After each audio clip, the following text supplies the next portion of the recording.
It's a part that I've always felt like I wanted to play, even though I didn't know it existed, in a place where I've always wanted to work, with a fantastic cast. So so far, it's all going incredibly well. There's still time.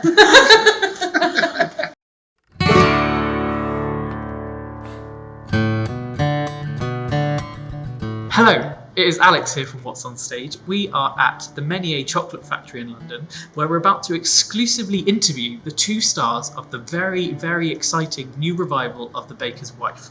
The show opens in previews on the 6th of July and runs right the way through to September. What is going on in The Baker's Wife? Well, we haven't actually spoken to each other yet, so we might have two completely different ideas about what is going on in The Baker's Wife.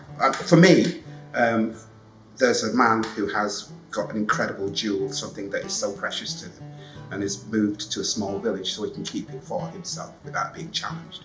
And he is a baker, and he moves into this village, and he finds out that no matter how he wants to defend it, this jewel is always going to be wanted by other people. Why was he coming to the village? Why had he brought it to the village? He's not just turned up at the village. He's a fantastic baker. He could have gone to any city, anywhere in the world, and baked, and people would have loved it. He's chosen this place so that he can keep her. Yeah. Mm-hmm. And why is she willing to be kept? That's my job. That is your That's question, my job to figure that out. Yeah.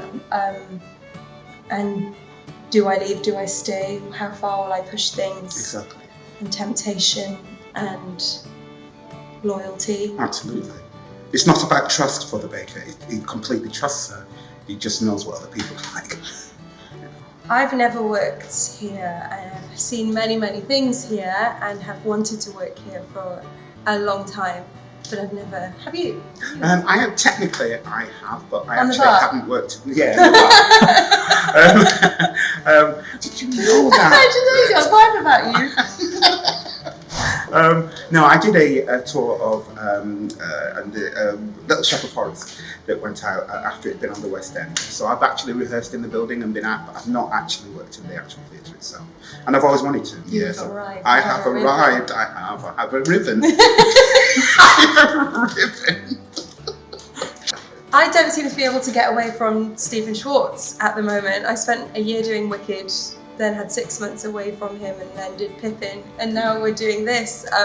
It just feels like it has to happen. Maybe, I don't know. But the song Meadowlark is a song that's been on my in my periphery for a long time, and so learning it for an audition here at this venue, and I sort of fell in love with it and set my sights quite heavily on it, and didn't really do anything else in the run up to my audition. So I'm thrilled to be a part of the show. There's something really beautiful about working in an intimate space, and I'm just thinking about even Meadowlark as a piece. There's enough space in there that I'll be able to look most of the audience directly in the eye and share that sort of moment with them. And I think it's really lovely, not to take away from the big grand spaces that we've both been very lucky to work in, but I'm really looking forward to this show here as well. Will be perfect.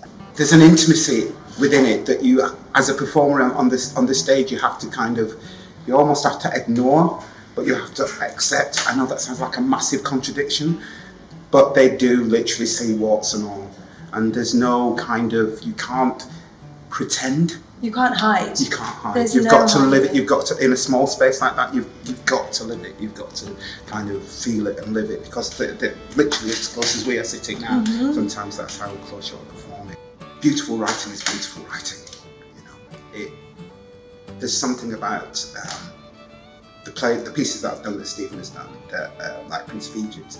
He manages for me to keep it musical theatre, but also have a real narrative truth through what you're doing. And there's this idea that when you start singing in a musical, it's because you can't emotionally express anymore through speech.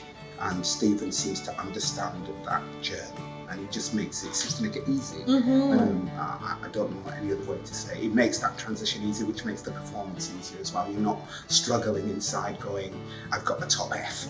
You're going, what is my narrative? Why am I doing this? Who am I speaking to? What do I take from them?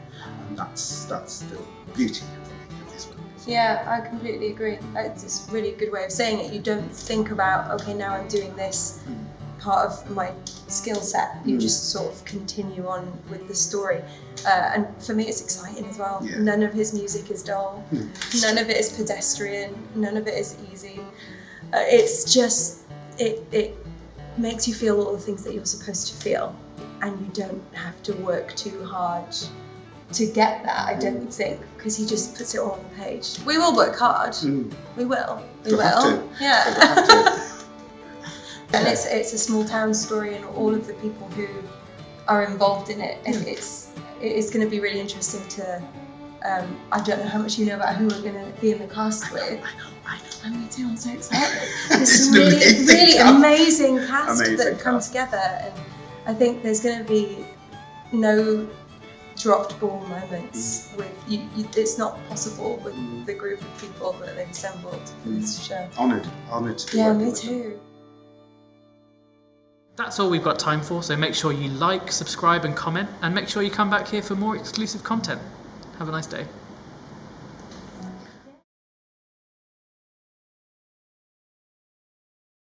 From waitress to the baker's wife. I know. I'm obsessed with baking. There's just clearly something castable about me, putting me in a kitchen with an apron on, or having flour on my hands, or I don't know. But I'm making my way around all of the baking parts, and I'm thrilled about it. The waitress was pretty much the biggest honour of my life, so I expect this to do a very similar thing for me. I'm really, really excited to play this part. And then next up, Sweeney Todd. Yeah.